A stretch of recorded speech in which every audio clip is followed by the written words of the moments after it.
The dress had been let out twice already. Claire Merritt stood in front of the full-length mirror in the bridal suite of Hargrove Manor and tried to breathe, the bodice pressed against her ribs with every inhale, not enough to hurt but enough to remind her.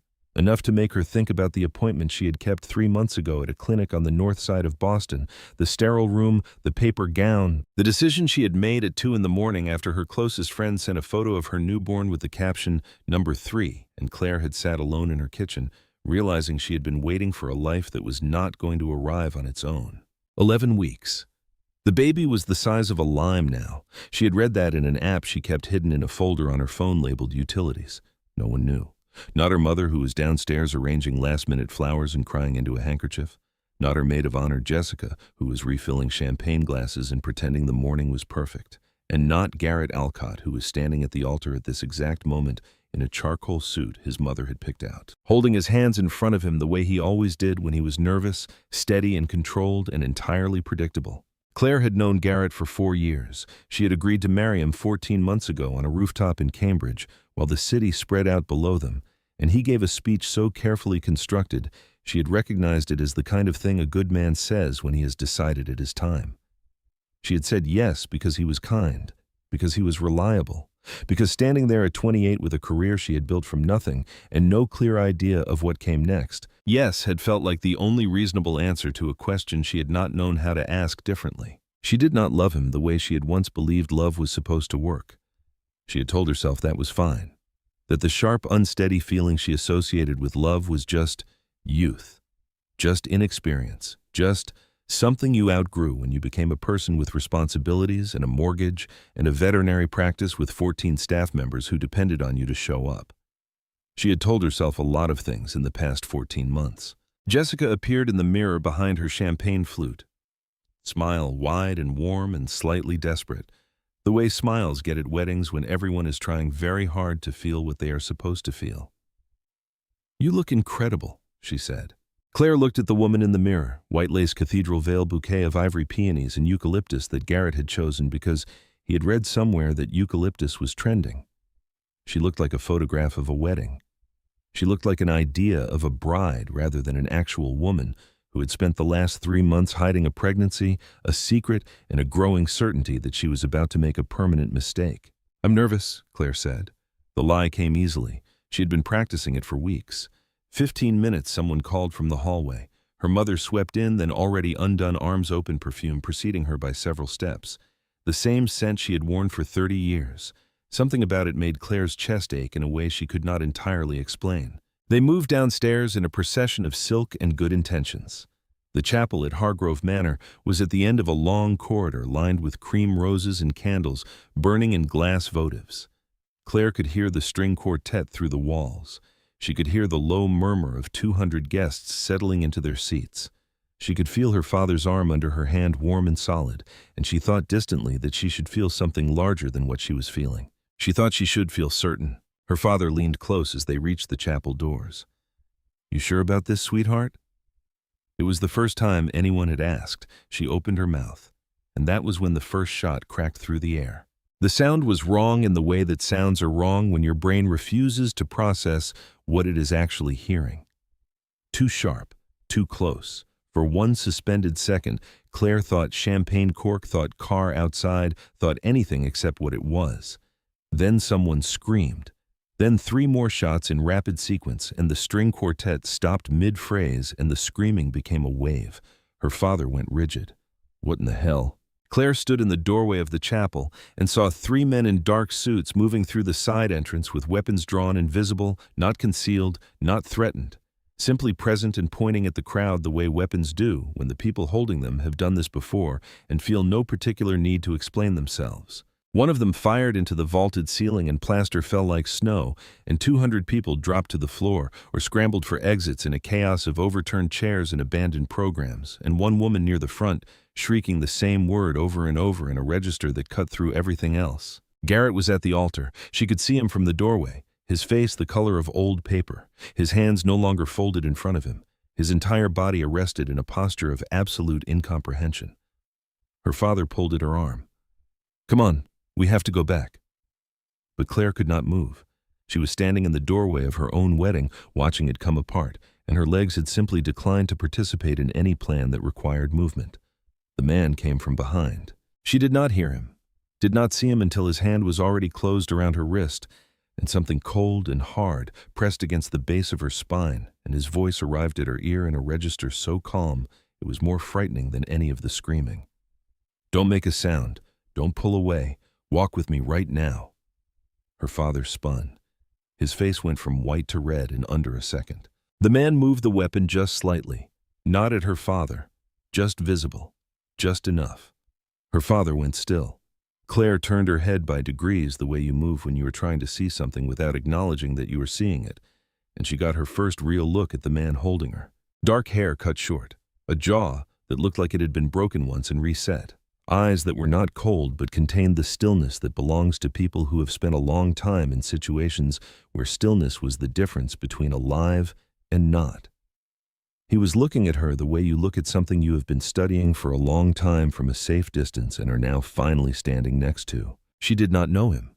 She was certain she did not know him. And yet something about the certainty with which he held her arm, the specific weight of his presence suggested that this was not symmetrical, that he knew considerably more about her than she knew about him. "Walk," he said.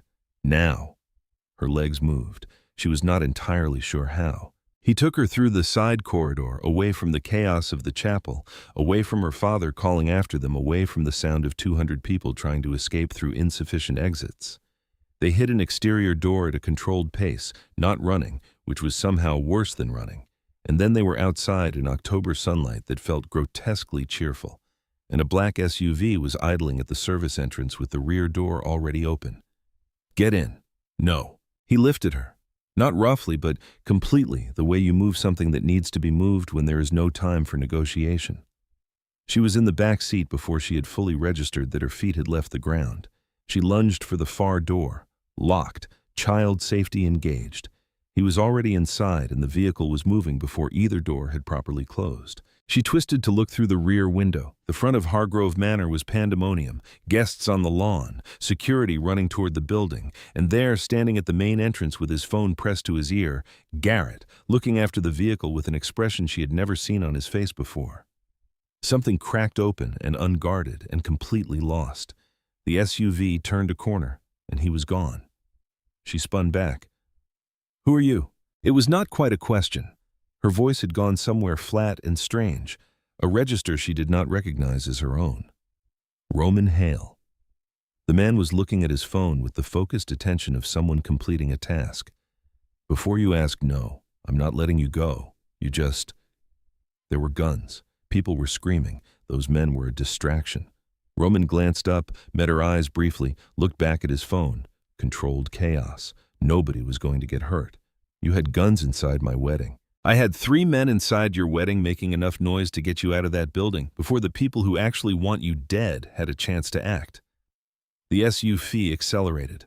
Claire pressed herself against the far door and tried to locate a version of this moment that made sense. There was not one. "I don't know you," she said. "No." He reached into the seat pocket and produced a manila folder, held it out to her. "But I've known about you for 6 weeks. Read this." She did not take it. She was still trying to figure out whether she was going to scream, whether screaming would accomplish anything, whether the locked door could be forced, whether the woman driving, who she had not even noticed until now, would stop if she screamed loud enough. "Your name is Claire Merritt," Roman said in the tone of someone reading from a file, because that is exactly what he was doing. 29 years old, doctor of veterinary medicine, Cornell. You own a practice in Brookline. You were engaged to Garrett Alcott for 14 months. You made an appointment at Ashford Fertility Clinic on August 7th and completed a donor insemination procedure on August 19th. You are currently 11 weeks pregnant. The air left the car, or it left her. She was not sure which. How? Because Ashford Fertility did not use a donor. Roman set his phone face down on his knee and looked at her fully for the first time. They used me. My genetic material, without my knowledge and without my consent. And 3 weeks ago when I found out, I also found out that someone else already knew. Someone who sees that child as a way to destroy everything I have left. She stared at him. "That's not possible. Clinics don't just..." "This one did. Take the folder." This time she took it.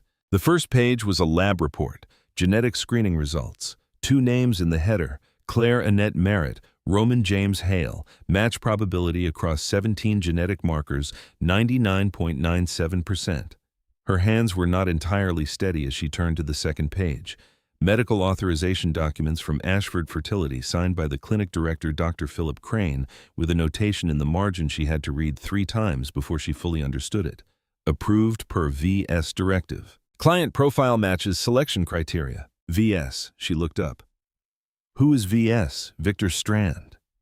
Roman's voice had changed, something harder underneath it now, something she would later learn to recognize as the anger that has been living with a person for long enough to become structural. He worked with my father for 20 years, second in command. When my father died 8 weeks ago, he expected to inherit everything, and he didn't. My father's will named me. Roman looked out the window at the highway unreeling behind them, 3 lanes of ordinary Tuesday morning traffic that had no idea any of this was happening. I walked away from my father's world a long time ago. I wanted nothing to do with his business, his money, his name. But the will is the will. And Victor Strand does not accept outcomes he didn't engineer, so he engineered one. He engineered you.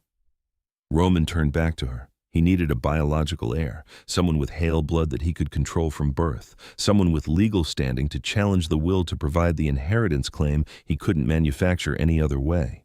He spent months identifying the right candidate, someone clean, no criminal record, no connections to organized crime, no reason anyone would look twice at. Someone making the kind of private medical decision that would be easy to redirect without detection. Claire's hand went to her stomach. She caught herself and put it back in her lap.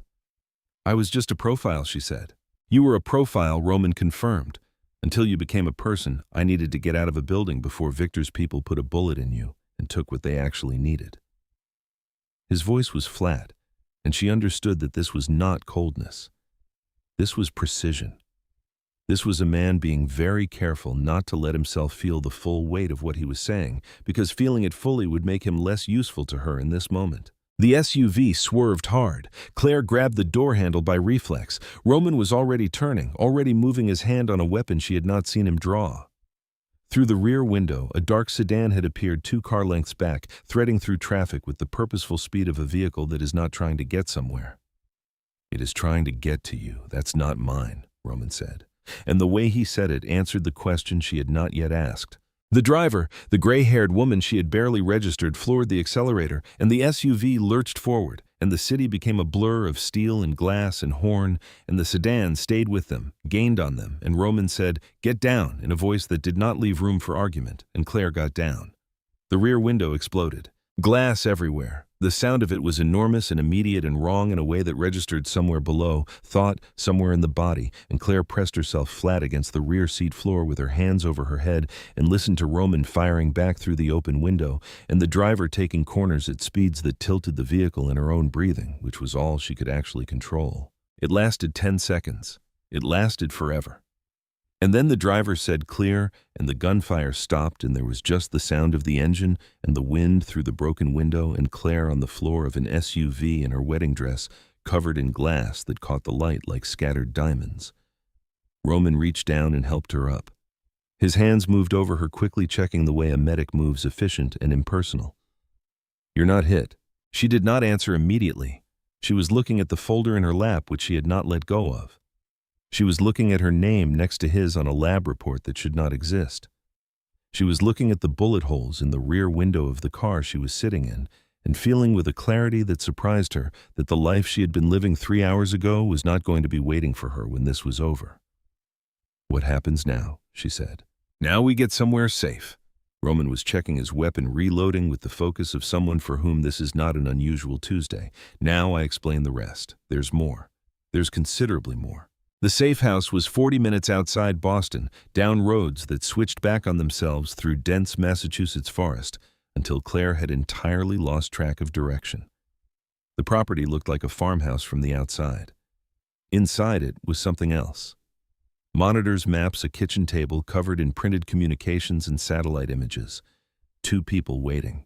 The woman Nora Walsh was in her mid-40s with a jaw that suggested she had made decisions under pressure most of her life, and a sleeve rolled up to reveal the tail end of a tattoo that looked military. She looked at Claire the way people look at things they have been briefed on but are seeing in person for the first time. The man, Derek Slade, was younger, early 30s, leaning over a laptop with the posture of someone who lives inside information. He barely looked up when they came in, then looked up fully, then closed the laptop halfway in a gesture that suggested the contents were not for general viewing. "She okay?" Nora asked. "She's fine," Claire said. "She's also in the room." Nora's expression shifted by a degree. "She's fine," she repeated, and it sounded different the second time, like a fact she was filing away. Roman sat Claire down at the kitchen table and spent the next hour telling her the rest. Vincent Hale had run the largest private criminal operation on the eastern seaboard for 30 years. Not the kind of business that made headlines, the kind that made headlines go away. Import networks, enforcement contracts, money moving through structures so layered and legitimized that the actual source had become academic. He had been careful, connected, and for 30 years effectively untouchable. He had also been dying for 18 months. When Vincent Hale died in September, he left everything to his only son. Roman, who had spent 8 years in Army Special Operations, and 6 years after that deliberately building a life in the civilian world that had nothing to do with his father's name. Roman, who had changed his number 3 times and moved twice, and still received on his father's birthday every year a card with no return address and no message, just the postmark, just the reminder. Victor Strand had been second in command for 2 decades. He had expected the call. He had expected to be named. When the will was read and Roman's name appeared where his should have been, Victor had not argued. He had not contested. He had thanked the lawyer politely and left the room, and begun making other arrangements. He found Ashford Fertility 3 months later. He found Dr. Philip Crane, who had a gambling problem and a second mortgage, and the vulnerability of a man who has made one bad decision and spent years trying to hide it. Victor found that vulnerability the way he found all vulnerabilities, with patience and with money, and with the quiet suggestion that cooperation was simply the more comfortable version of the alternative. Claire's name appeared in Crane's selection records 4 months before her appointment. Victor's people had been watching her for 8 months before that. They had watched her research fertility clinics. They had watched her consider single motherhood. They had watched her be exactly the kind of woman who would make exactly this kind of choice. And they had made sure that when she walked through Ashford's door, everything she thought she was choosing was already chosen for her. "I need some air," Claire said when Roman finished. She meant it literally. The room had become too small for the information it now contained, and she needed to stand somewhere without walls for a moment. She went to the back door and stood on the wooden step and looked at the tree line and breathed. The October air was cold and smelled like wet leaves, and somewhere distant, a bird was calling in a pattern of 3 notes that repeated without urgency. She put her hand on her stomach. Left it there this time. She had wanted this child. That part was hers. Whatever else Victor Strand had engineered, whatever else had been decided for her, and around her and through her, without her knowledge, the wanting had been hers. She had sat in that clinic waiting room and filled out those forms with a certainty that was one of the few uncomplicated things she had felt in years. She had wanted to be a mother more than she had wanted almost anything she could name. Victor had used that, had seen it in her, and used it like a lever. That was the one thing they had miscalculated. They had mapped her choices, her habits, her fears. They had not mapped what she was willing to fight for. She stayed outside until the cold became something she could not ignore, then went back in. Roman looked up from the table. "Tell me everything," she said. "All of it. The parts you think I can't handle, and the parts you think are too complicated, and the parts that are going to make this worse. I want to know exactly what was done to me, and exactly what Victor Strand is planning to do next." Roman looked at her for a long moment. Then he pulled out the chair across from him and pushed a second folder toward her. "Sit down." She sat. They worked through it for 2 hours.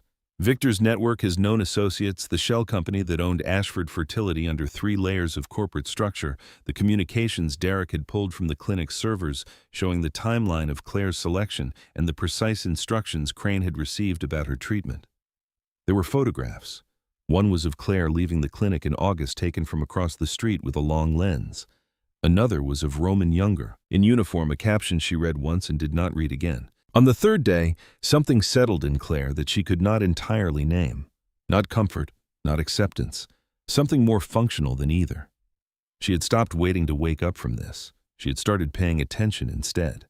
She watched how Roman moved through the space, how he checked sightlines from every window without appearing to. How he listened to Derek's reports with the attention that extracts what matters and discards what doesn't.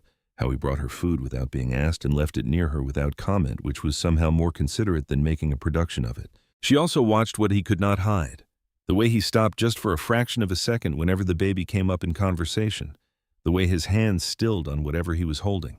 The way he would reassemble his composure immediately after careful and complete the way someone closes a door they have accidentally left open. "You don't have to pretend," she said on the third evening. They were in the kitchen, late Derek and Nora elsewhere in the house. She was reading through financial records he had given her. He was cleaning a weapon in the methodical way that had stopped alarming her sometime around the second day. He looked up. "Pretend what?" "That this doesn't mean anything to you." "The baby." She kept her eyes on the documents. "You don't have to perform not caring. It actually makes it harder to work with you." He was quiet for a moment. "I'm not pretending." "Then what are you doing?" He set the weapon down. Looked at his hands. "Trying to be useful, trying to keep you alive long enough for this to matter. Whatever this means for me, whatever it means for both of us, it only becomes a conversation we get to have if we're still here to have it." She looked at him then. This man who had walked into her wedding and pulled her out of it. This man who had given her glass in her hair and a folder full of evidence and a truth she had not asked for and could not give back. This man who flinched barely when she used the word baby. "Okay," she said. "Then let's make sure we're still here." On the fourth day, everything fell apart. Derek was at his laptop when the alert came through. 3 vehicles on the road approaching from the east, moving in formation, no legitimate reason to be on this road at this speed. He said the word contact in the same tone you would use to say it's raining, and the house became a different place in under 30 seconds. Roman was already moving, already calling out positions, already handing Claire the smaller of the 2 handguns in his bag. "You know the basics," he said. It was not a question.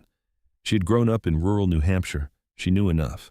She was moving toward the designated position when she felt it, her hand going to her jacket pocket, the weight that should not have been there. She stopped. Her wedding dress was hanging in the room she had been given, too impractical to wear, too significant to throw away.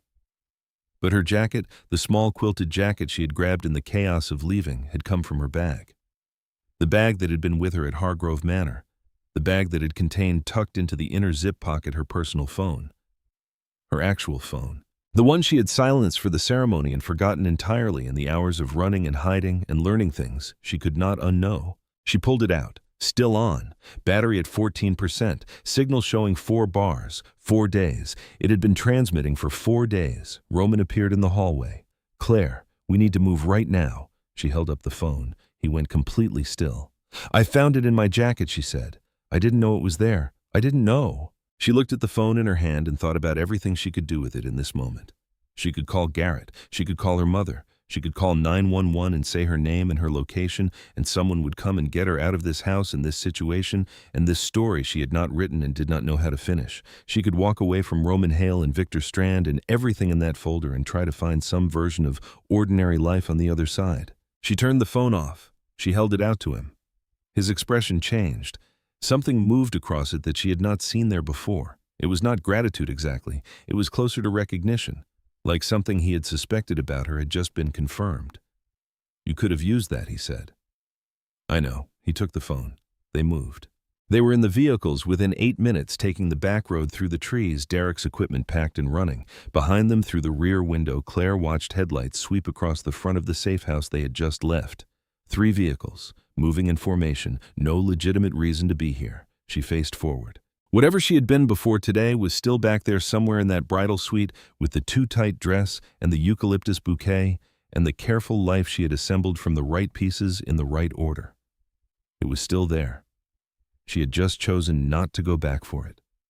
When Derek's phone buzzed 40 minutes later and he looked at the screen and his face went a particular shade of still, Claire noticed before anyone spoke what she said. Derek turned the screen toward Roman. Roman read it. His jaw tightened. What Claire said again. Derek looked at her. "I traced the tracking signal, the full origin, not just the phone." He paused. "The initial contact point for the surveillance on you, the first monitoring record in Ashford's system, it routes back through a server registered to a holding company, and that holding company has a registered address at Ashford Fertility Clinic itself. Victor doesn't just have a connection to the clinic," Roman said quietly. "He owns it," Claire finished. The car was silent. She sat with that for a long time, 8 months. Someone had been watching her for 8 months before she ever walked through Ashford's door. Someone had been reading her research, tracking her appointments, anticipating her decision, and preparing a replacement for the choice she thought she was making freely. They had not stolen something from her. They had replaced it, had taken the most honest thing she had wanted in years and built something else inside it without her knowing. She put her hand on her stomach, kept it there. The child was still hers. Whatever else was true, whatever else had been done, the child was still hers, and that she decided was the thing they were not going to take. Roman was watching her from across the seat. She met his eyes and held them. "We find out where Crane is," she said, "and we figure out how to get ahead of this before Victor uses him against us." Her voice was steady in a way that surprised her even now. "Because here's what Victor doesn't understand. He planned for me to be afraid. He didn't plan for me to be angry." Roman looked at her for a long moment, then he said quietly, "No, he didn't." They drove through this night without speaking much. Derek monitored channels on a tablet propped against the dashboard. Nora kept her eyes on the road and her hands at 10 and 2 and did not ask questions that did not need asking. Roman sat across from Claire in the dark rear seat and watched the tree line move past the windows with the alertness of someone who has learned that stillness is not the same as safety. Claire watched him do this and said nothing, and thought about Ashford fertility and 8 months of being observed, and the way the word owned had landed in her chest like something with weight. She did not sleep.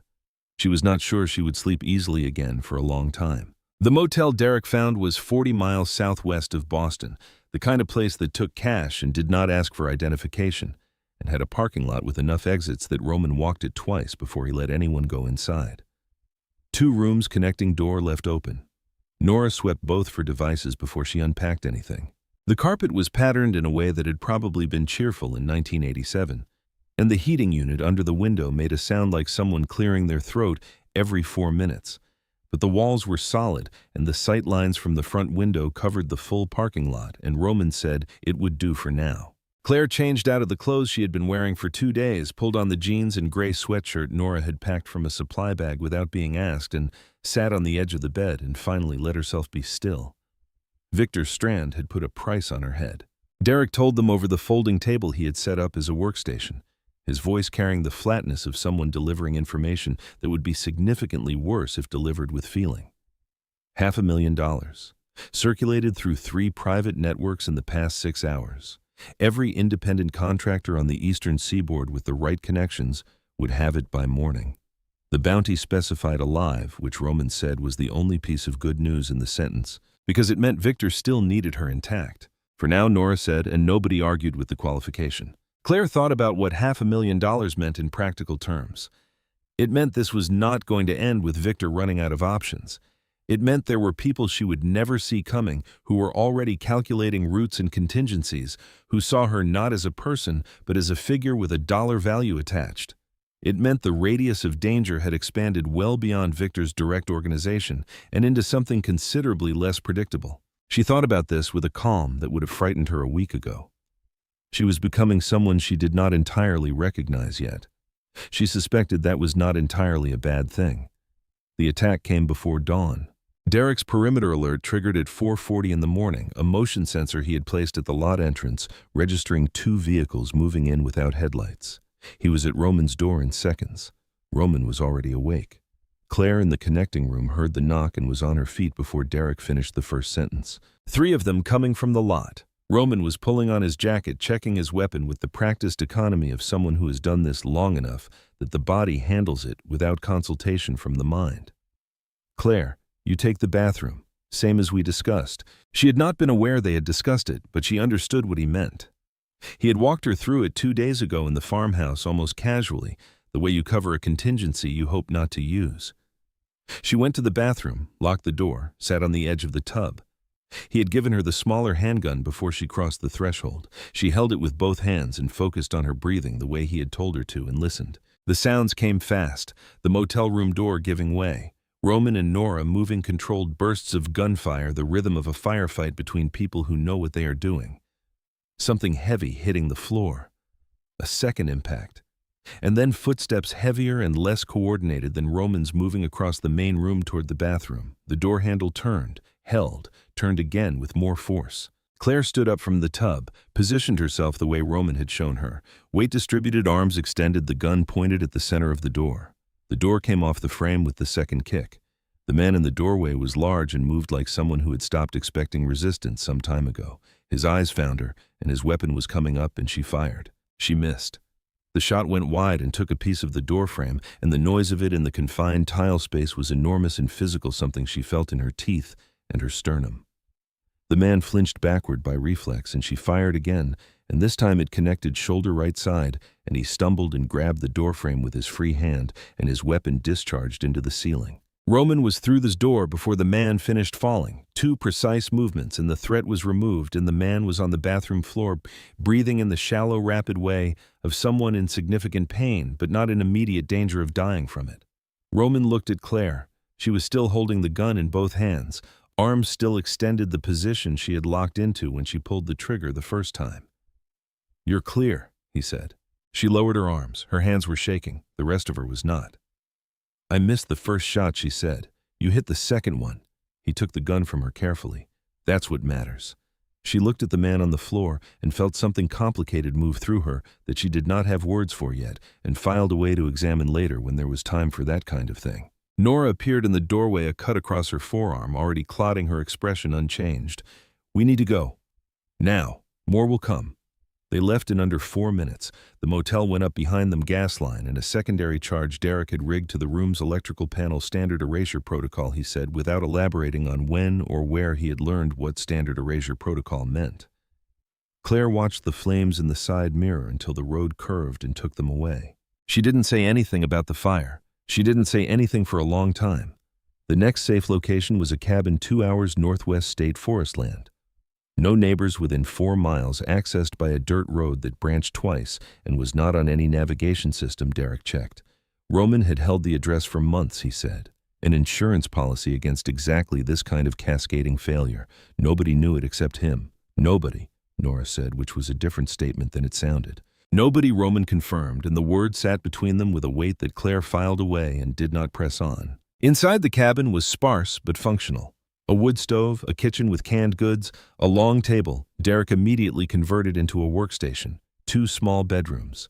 Claire took the one with the window facing the tree line and sat on the bed and put her hands flat on her knees and breathed until the shaking in her hands became something manageable and then something she could mostly ignore. Victor released the footage that evening. Derek found it first, a local Boston news segment that had been picked up by 2 national outlets within the hour. Cell phone video from inside Hargrove Manor's chapel, captured by a guest near the back, showing 3 armed men entering through the side doors, and most clearly a 4th man gripping Claire's wrist and moving her forcibly toward the exit while her father tried to intervene and was restrained. The caption on every version of the story was a variation of the same words. "Local woman abducted at her own wedding. Authorities seeking information." The segment cut to an interview. Victor Strand, silver-haired and composed in the way that money makes you composed, speaking to a reporter outside what appeared to be a police precinct. His voice carried the measured devastation of a man who knows exactly how much sorrow to display and where to put the pauses. "We were guests at Claire's wedding," he said. "I've known her family for years. When the attack began, I tried to intervene, but the men were armed and organized. We are cooperating fully with law enforcement, and we are praying for Claire's safe return." Then Garrett. He was standing outside what looked like his apartment building. No jacket. Despite the October cold, his face carrying the damage of someone who has not slept and has been crying and is trying very hard to hold himself together for the camera. He looked directly into the lens and said Claire's name in a way that made her chest ache despite everything. "If you can see this," he said. "If you're watching somewhere, I don't care what happened or what they told you. I just need to know you're okay. Just come home." Claire watched the screen for a long time after Derek closed the browser window. She thought about Garrett standing outside his building in the cold. She thought about her mother, who did not yet know that her daughter was in a cabin in the state forest with a gun she had recently fired at a person. She thought about the woman in the chapel footage, visible for 3 seconds in white lace before a man's arm pulled her from the frame, and how that woman looked like someone she had been a very long time ago. "He's controlling the story," she said. Her voice was even. "Victor. He's already turned Roman into the villain and himself into a witness. By the time we surface, everyone will have decided what this is, which is why we move before he finishes building the narrative," Roman said. He was across the cabin at the table going through printed documents, with Nora his jacket off. And it was then that Claire noticed the dark stain along his left forearm, the way the fabric of his shirt clung there, in a way fabric clings when it has absorbed something and begun to dry. "You're hurt," she said. "It's nothing." She crossed the room and took his arm by the wrist before he could redirect her. Turned it enough to see the gash along the outer forearm. 4 inches at least, deep, the kind of wound that comes from glass or metal edge at speed. From the motel. From something in the motel that she had not seen happen because she was in the bathroom. "Sit down," she said. "Claire, I'm a veterinarian. I have sutured things considerably larger than you under considerably worse conditions. Sit down." Something in his expression shifted. He sat. She found the first aid kit in the kitchen cabinet, basic but sufficient, and brought it to the table and worked in the lamplight while Nora tactfully moved her operation to the other end of the room, and Derek put headphones on and stopped existing for the purposes of this particular conversation. She cleaned the wound, and he did not flinch, and she thought about all the things she had learned about him in the past 5 days that she had not been told but had simply observed. The way he apologized, not in words, but in actions, bringing her tea she hadn't asked for, making sure she had the better of the two, sleeping arrangements without making it a conversation. The way he watched the door when they were in a room together, always positioned so that she was not between him and any entrance. The way he had looked at the baby reference in the Ashford file and then looked immediately away. He was not a man who had been planning to be a father. He was a man trying to figure out what to do with something he had not known to want until it existed. She tied off the bandage and sat back. He looked at his arm, then at her. "You've been carrying this whole thing very quietly," he said. "What would loudly look like? Most people in your situation would have fallen apart 3 days ago." She considered this. "Most people in my situation didn't make it out of the chapel." He almost smiled. Almost. She looked at her hands. Outside the window, the forest was completely dark and completely still. And somewhere beyond it, the city she had lived in for 6 years was running her face on the evening news and calling it a tragedy. "I think about what I would have said," she told him. "If I had picked up that phone this morning and called someone, my mother, Garrett, what I would have told them. What would you have said? That I'm okay?" She looked up. "And then I would have had to explain what okay means now, what it means to be okay inside something like this, and I realized there isn't a version of that explanation they could have received. Not from a phone call, not yet." Roman was quiet for a moment. He turned his bandaged arm over slowly, looking at the wrapping. "My father used to say that the people who survive difficult things are not the ones who are unafraid." He said something else, but stopped. "What?" He said they're the ones who stay curious about what comes next. He paused. "I spent 20 years disagreeing with almost everything my father believed, but that one I think he got right." She held that, stayed with it. "Tell me about Victor," she said finally. "Not the operational version, the real version. Who is he, and why does he want this badly enough to do what he's done?" Roman looked at her for a moment, then leaned back in the chair. "Victor Strand came up with nothing," he said. "Grew up in South Boston when that meant something different than it means now. My father found him when he was 23, running small import schemes out of the harbor, smart enough to avoid getting caught, ambitious enough to want considerably more. My father gave him more. Gave him structure, resources, protection, 20 years of building something real. And Victor gave my father absolute loyalty in return." "He was genuinely loyal," Roman said, and his voice carried a complexity she had not heard in it before. "That's the part that makes him dangerous. He is not a man who betrayed my father. He is a man who believes he was betrayed by my father's death. By the will. By me. He thinks he earned it. He thinks he built it, and in a certain way, he's not wrong. The organization that existed when my father died, Victor shaped as much as my father did. The routes, the contacts, the operations, 20 years of his life. And then a document written by a dying man hands everything to the son who refused to be part of any of it." She thought about this. "That kind of anger doesn't stay anger," she said. "It becomes something else." "It becomes methodology," Roman agreed. "Victor doesn't rage. He plans. He's patient in a way that takes years to develop. And he's been doing this longer than I've been aware of what this even was."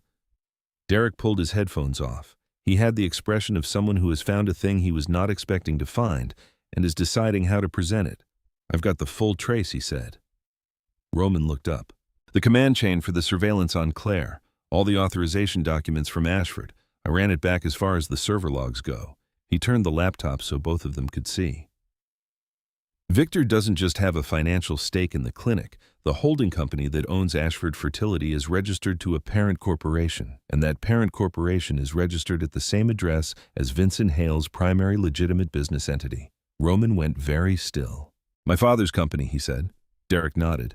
Victor didn't build a separate structure for this. He used your father's existing corporate architecture, which means legally. Technically, this entire operation, the clinic, the surveillance, the procedure, all of it sits inside entities that were willed to you. Claire looked at Roman. You inherited the thing that was used against me. He met her eyes. The expression on his face was not guilt exactly.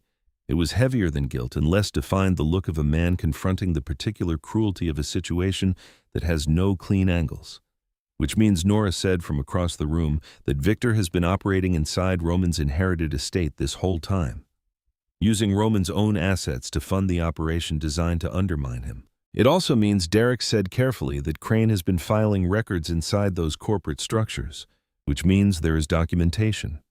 Real, detailed, legally significant documentation of every step of this, sitting in systems that Roman technically controls. We need that documentation, Claire said. It's at Ashford, Derek said. She looked at Roman. He looked at her. Then that's where we go, she said. He started to say something that she recognized as an objection forming. She spoke before it finished forming. I know what you're going to say. I know you think the risk outweighs the benefit. I know you are going to tell me that Victor will expect us to go for the records and that walking into Ashford is walking into whatever he has positioned there. She paused. And I know you're probably right about all of it. But those are my records, my name, my medical history, my pregnancy. And I'm not going to sit in this cabin while someone else goes to claim the evidence of what was done to me. The cabin was very quiet. Nora was looking at the ceiling. Derek had found something interesting to study on the surface of the table. Roman looked at her for a long time. His expression moved through several things, none of which she could name precisely, and landed somewhere she had not seen it land before. You follow my lead, he said. Every step, no improvisation. Agreed. If I say we abort, no argument. Understood. He held her gaze another moment. Then he turned to Derek. Pull the floor plans. Roman made the call at midnight 2 nights before they went to Ashford. He told Claire he was going to do it before he did, which she understood was not a given for him. He set the phone on the kitchen table between them and dialed Victor's number from memory and put it on speaker without being asked. Victor answered on the second ring. The hour did not appear to inconvenience him. I want to know what it would take, Roman said, for this to stop. Victor was quiet for a moment, the quiet of someone deciding how much truth to spend. There is nothing you can give me, he said finally. That equals what your father already gave you. The will is the will. The only way around it is through it. The child, Roman said. You want the child. Victor made a sound that was not quite a laugh. I wanted a lever. The child is the lever. You are the door. He paused. Do you understand what I'm telling you, Roman? This was never about the woman. It was never about the baby. It was about making you visible. You spent 10 years making yourself impossible to reach.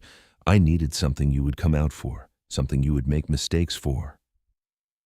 Claire sat across the table and listened to the shape of it settle into place. She had been a lever, not a target, not even a victim in the way she had understood the word, a tool selected for its utility in moving something heavier than itself. She looked at her hands on the table. She looked at Roman's face, which had gone somewhere still and internal. You used her to get to me, Roman said. I used what was available, Victor said, and the echo of the words suggested this was the sentence he returned to when he needed to feel clean about his methods. Then, almost as an afterthought, how is she, by the way? Holding up Roman ended the call. The kitchen was very quiet. He did not look at her immediately. He looked at the phone on the table between them, the way you look at something that has confirmed what you already suspected and is therefore both worse and less surprising than it might have been. She spoke first. He was never going to stop. Not for the baby. Not for the will. He needed you to surface, yes. And we surfaced, yes. She thought about 8 months of surveillance, about the clinic and the forms and the decision she had made at 2 a.m. that had felt so entirely hers. It had been hers, and someone had seen it and calculated that it could be useful, and had simply redirected it without changing what it looked like from the inside. That's what made it so clean, she said half to herself. I was never supposed to know. The baby was supposed to be born and contested, and by the time anyone understood what had happened, it would have been too late to matter. Roman looked at her. It matters now, he said. She nodded slowly. Then she said, we need those records, not just for us, for every version of this that comes after us. If Victor gets to write this story, it doesn't end with him. It ends with the next woman in a waiting room making a choice she thinks is hers. Roman was quiet for a long moment. He turned to Derek. Pull the Ashford floor plans. They spent the rest of the night planning. Derek had schematics of the Ashford building from public filings, 3 floors a record suite on the 2nd floor and the northeast corner security cameras covering every exterior entrance and the main interior corridors. Roman walked Claire through the entry point, the route to the records room, the exit sequence. He walked her through it 4 times until she could recite it without looking at the diagram. Nora drilled her on hand signals in the kitchen, while Derek monitored police and private security frequencies on his equipment. Outside the cabin windows, the forest was dark and the night was cold, and somewhere in the city a man named Victor Strand was adjusting his strategy to account for the fact that Claire Merritt had not yet done what he had calculated she would do. She had not broken. She had not run. She had not reached for the phone she could have used to end this on terms she did not choose. Victor had built his plan around a woman who could be used because she did not make waves. He had profiled her thoroughly, had mapped her habits and her choices and her caution, and had concluded that she was the kind of woman who would accommodate herself into whatever shape the situation required. He had been watching the wrong woman. Shortly before dawn, Roman found her at the cabin window watching the tree line go from black to gray in the early light. He stood beside her without speaking for a moment. Outside, a pair of birds began calling to each other across the distance, a sound that belonged entirely to that hour and no other. Whatever happens at Ashford, he said finally. She waited. You don't go in alone, not for any reason, not even if you think you see an opening. I know, I mean it. She turned to look at him. The early light was doing something to the angles of his face, softening what daylight made sharp. She thought about how he had come to her wedding with 3 armed men and a folder full of evidence, and had not once in 5 days made her feel like a problem to be managed. He had made her feel like the most important variable in the equation. Not the objective, the variable. The thing the whole calculation actually turned on. I know, she said again, and meant it differently the second time. He nodded once. Then he went to wake Derek and they began to prepare for what came next. Before they went to Ashford, they went to Sloane Rourke. Roman had found her through a contact that he trusted, a woman in her late 40s with the posture of someone who had spent decades standing in rooms where she was underestimated and had made productive use of the experience. Sloane Rourke had been investigating Victor Strand's connections to legitimate business entities for 3 years and had not yet been able to publish anything that would survive his legal team. She received Roman's call at 6 in the morning and said yes before he finished explaining. The studio was a single room above a printing business on the edge of the financial district, small enough to feel manageable, professional enough to carry the weight of what Claire needed to say. They arrived at 9. The camera was already set up. Sloane was already there reviewing notes, and she looked at Claire the way journalists look at sources they have been waiting for without knowing it. Claire sat in the chair and looked at the camera and said her name. Had said it the way you say something you are reclaiming. My name is Claire Merritt. 6 days ago I was taken from my wedding. The media is calling it an abduction. I'm here to tell you what it actually was. She held up the folder. She spoke for 22 minutes. She was methodical and specific, and did not once apologize for the clarity with which she described what had been done to her. Sloane asked questions that moved the testimony forward without redirecting it, the skill of an interviewer who understands that the story belongs to the person living it. Victor's men hit the studio at minute 20. She had finished the sentence she was in the middle of before Roman pulled her from the chair, which she considered a personal achievement. The footage had been live. It was already distributed before the first vehicle came through the building entrance. There was no version of the night in which it could be recalled. They went to Ashford Fertility at 11 o'clock that same night. The drive-in took 40 minutes. 2 vehicle changes, a route Derek had mapped to avoid every camera cluster he had identified in the city's surveillance grid. Claire sat in the back of the second car and did not think about what she was walking into. She thought instead about the records room on the second floor northeast corner, the route Roman had walked her through 4 times the specific cabinet drawer Derek had identified from the clinic's internal filing index. She thought in sequences and steps because sequences and steps were manageable, and what lay on the other side of them was not something she could afford to feel fully yet. Roman rode beside her and said nothing. That was its own kind of steadiness. Nora took the wheel. Derek monitored from a secondary location 2 blocks out, connected by earpiece, his voice a low, constant presence that would tell them what was coming before it arrived. The service entrance on the building's north side had a keypad lock that Derek overrode remotely at 11:14. Nora held the exterior while Roman and Claire went in. Emergency lighting only the corridor a dim red, the smell of antiseptic and recirculated air.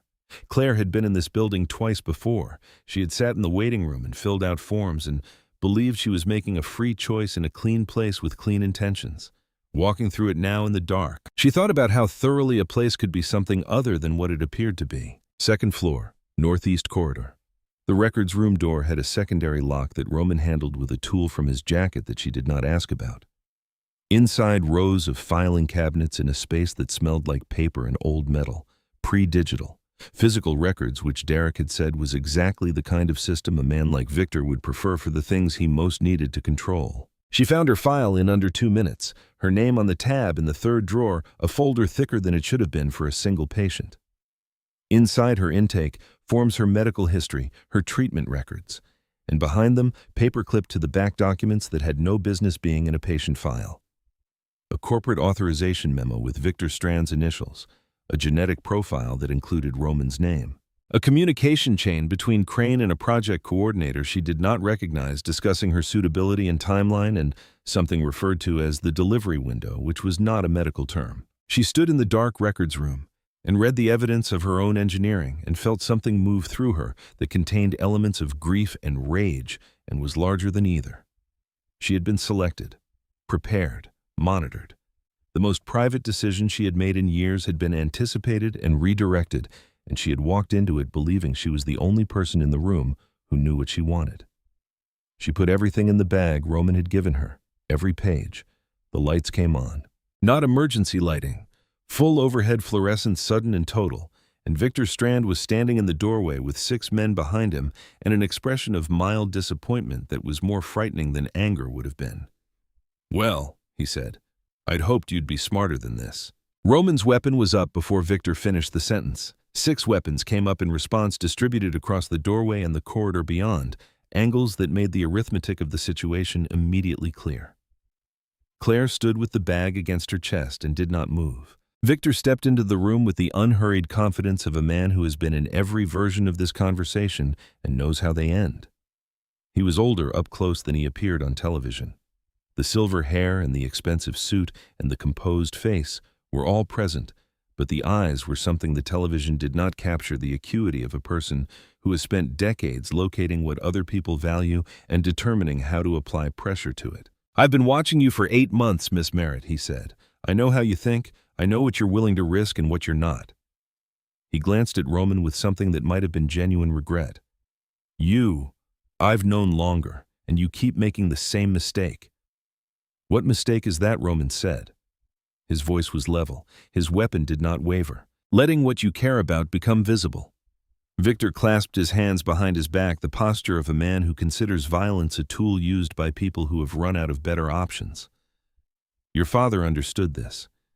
He kept me at arm's length for the first 5 years. Never let me see anything that mattered to him. Then he got older, and he got sentimental, and he started talking about legacy and family. And eventually he handed me a son who felt like a liability."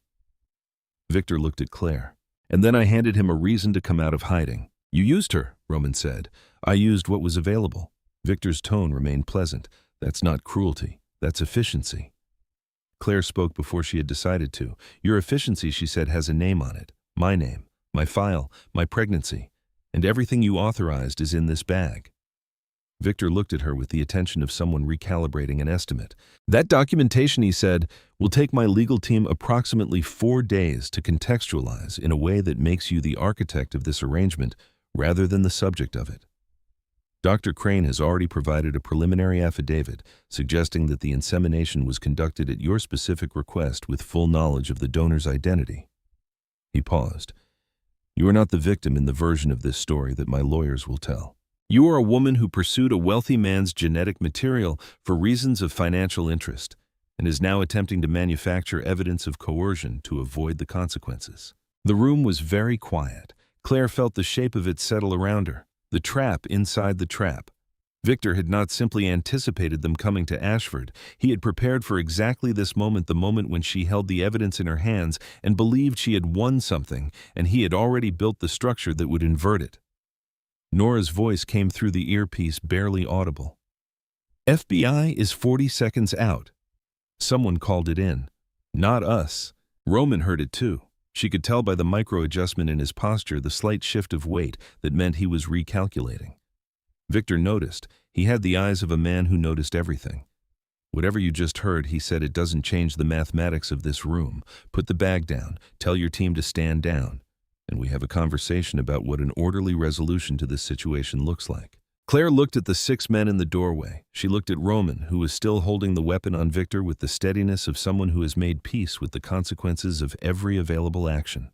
She looked at the bag in her arms and thought about Garrett on television saying, just come home, and her mother's perfume in the bridal suite, and the 200 people who had been in that chapel when this began. Then she thought about Dr. Philip Crane.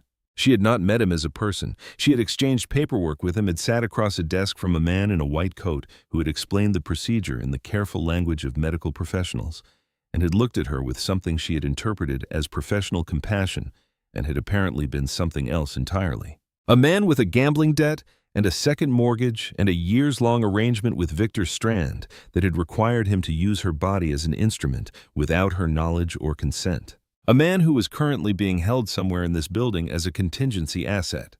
She made a decision. Victor, she said. Where is Crane? Victor's expression did not change, but something behind it did. The composure was still there, but it had become load-bearing, the kind that cracks before it gives. Dr. Crane is comfortable, he said, and cooperative. He's in this building, she said. It was not a question. The FBI is coming through the front entrance, Nora said in her ear. 60 seconds. I want to talk to him, Claire said. That's not how this works, Miss Merritt. I think it is. She kept her voice at the same register, unhurried, the tone she used with large, frightened animals when the worst thing she could project was urgency. Because if Crane is your main instrument of defense, if his affidavit is what turns my testimony into conspiracy, then you need him willing and coherent and on record before any of this reaches a courtroom. And right now, the FBI is walking into your building and you have 6 armed men in a medical facility and a kidnapped physician somewhere on the premises, and the version of this that ends well for you requires Crane to appear cooperative, not coerced. She paused. So let me talk to him. Victor studied her. She held his gaze and let him study. She had learned something in the past 6 days about the way dangerous men gave their attention to the things they were deciding about. Roman's attention felt like calibration. Victor's felt like calculation, always determining whether you were more useful as a tool or a threat. She needed him to see her as neither. She needed him to see her as a variable he could still control. He nodded once to the man on his left. They brought Crane from a room at the end of the corridor, an office that had been converted to something between a waiting room and a holding space. He was in his late 50s, the kind of face that had probably been trustworthy once, and now carried the damage of years of managing a secret. He was not physically harmed. He was diminished in the way of men who have been afraid for a long time and have run out of the energy it takes to hide it. He saw Claire and stopped. She looked at him.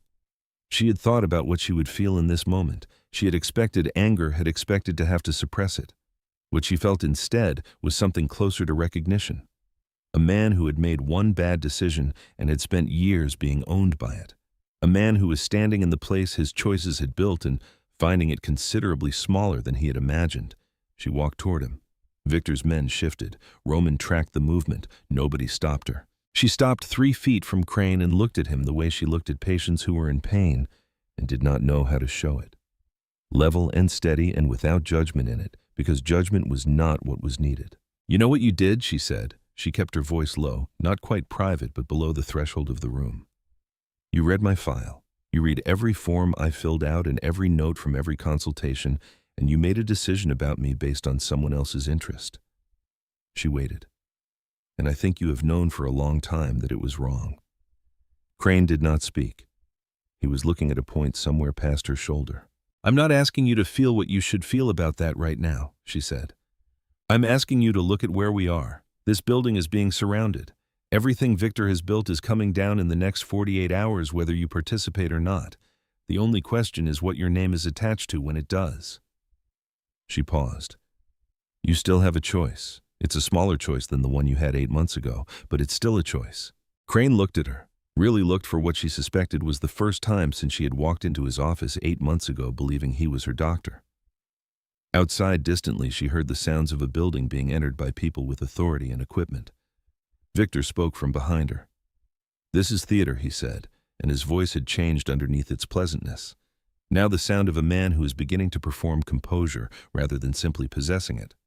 "Crane, don't." Crane looked at Victor, then back at Claire, then at the bag she was holding, the files with his name on the memos, the 20 years of a decision he had made once and had been making in smaller increments ever since. He turned toward the door. Victor moved and Roman was faster. The space between them closed in a single motion, and the two men met in the center of the room with the violence of a confrontation that has been building for longer than anyone in the building has been aware of. Claire stepped back. She pulled Crane by the arm away from Victor's men, who were recalculating, away from Roman, who needed the space, toward the corridor where she could hear boots on stairs and voices calling federal and clear, and all the sounds of an institutional reckoning arriving at speed. One of Victor's men reached for her. She dropped her weight the way Roman had shown her in the cabin and drove her elbow back and felt the impact register, and kept moving Crane behind her, the bag in her hand, into the corridor that was filling with people in tactical gear who were not Victor's people.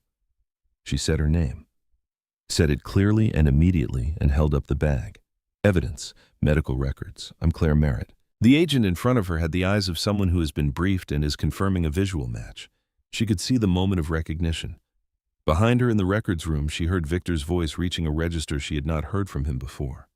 Something that was not composure, something that was the sound a calculation makes when it encounters a variable it failed to account for. They separated her from Crane and took the bag and moved her into the stairwell. Two agents beside her, the sounds of the floor being processed behind them. She sat on the stairs and put her hands on her knees and breathed. Roman appeared 3 minutes later, a cut above his left eye, his jacket gone, moving under his own power with the focused economy of someone cataloging their own damage and determining it as acceptable. He stopped when he saw her upright and unbloodied. Something shifted in his face, not relief, because relief implies the outcome was uncertain. Something quieter than that, something that had stopped needing a name. She stood up. "Crane is talking," she said. "I know. Nora has him. Victor. Being processed." He paused. "The FBI had a warrant in progress before tonight. Someone in his organization cut a deal 2 days ago. We were never the only play in motion. She absorbed this. All of that," she said, "the motel, the cabin, the bounty, would have happened regardless." "Yes," he held her gaze, "but the broadcast is what locked it. What you recorded with Sloan Rourke. That footage is on every network in the country. Crane's testimony adds the clinical documentation. Victor's lawyers can work with one or the other. They cannot work with both." She sat back down on the stairs, not because her legs failed her, because she wanted to sit for a moment in the particular texture of this. Not triumph. Not the clean feeling of a completed thing. More like the shift that happens when you finally see the full shape of something you have only been experiencing in pieces. She had been in this building twice. The first time she had believed she was making the most personal and private decision of her life. The second time she had walked out with the evidence of what had been done to her and the testimony of the man who had done it. Both times she had left with something that belonged to her. She was going to need to call her mother. She was going to need to call Garrett. She was going to need to find words for things that did not yet have words. But first, she was going to sit on these stairs for another minute and let herself feel this. The feeling of having moved through the thing rather than around it.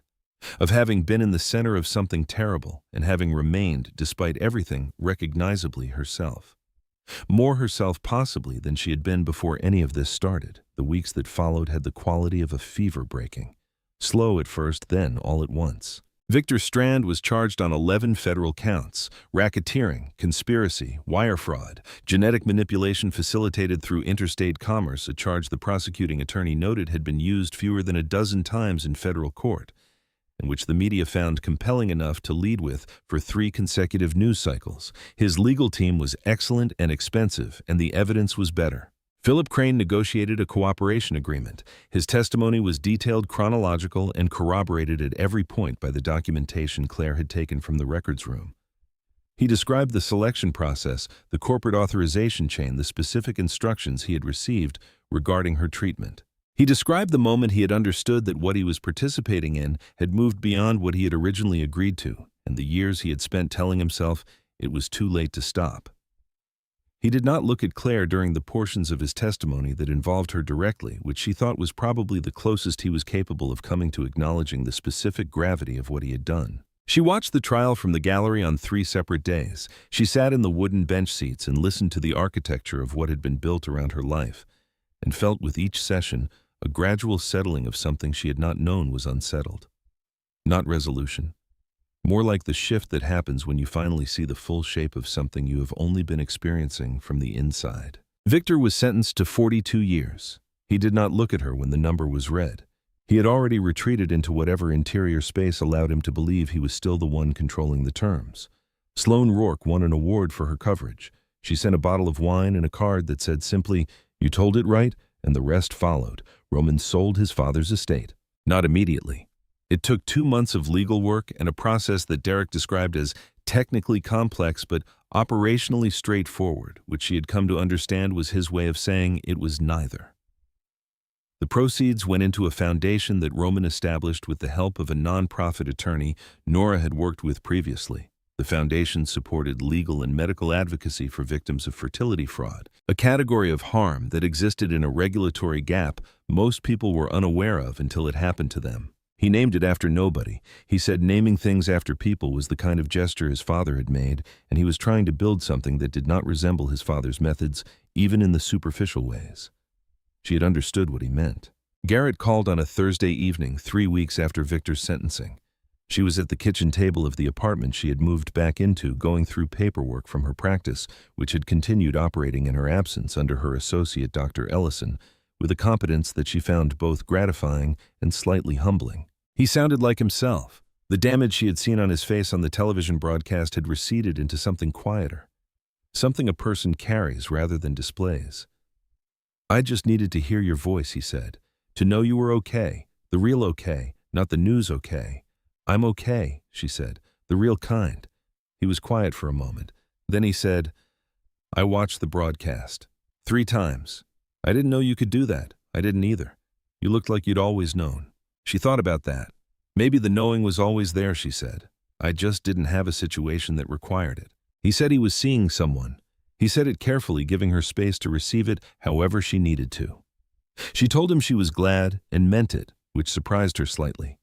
She thought about the woman in the bridal suite who had been about to marry a good man for the wrong reasons, and felt something adjacent to gratitude for the gunshot that had interrupted the proceedings, which was not a feeling she would have predicted for herself, but which she was choosing not to argue with.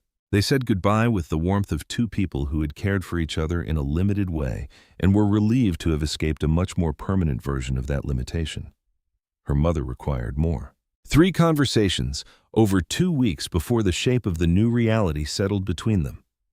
Her mother was a woman who had built her understanding of safety around predictability, and what her daughter had survived did not fit inside any framework she had for comprehending it. Claire was patient. She called more than was strictly convenient. She let her mother ask the questions twice and answered them the same way both times. On the 3rd call, her mother said, "That man, Roman," and stopped. "He's the father," Claire said.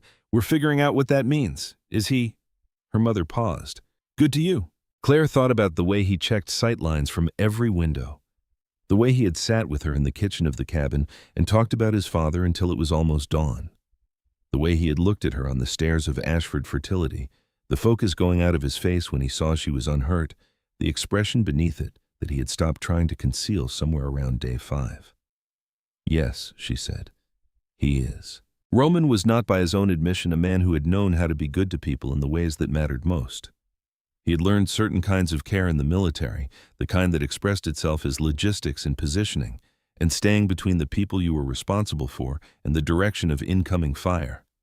He had not learned the quieter kinds, The kind that showed up in small decisions about what a person needed before they knew they needed it.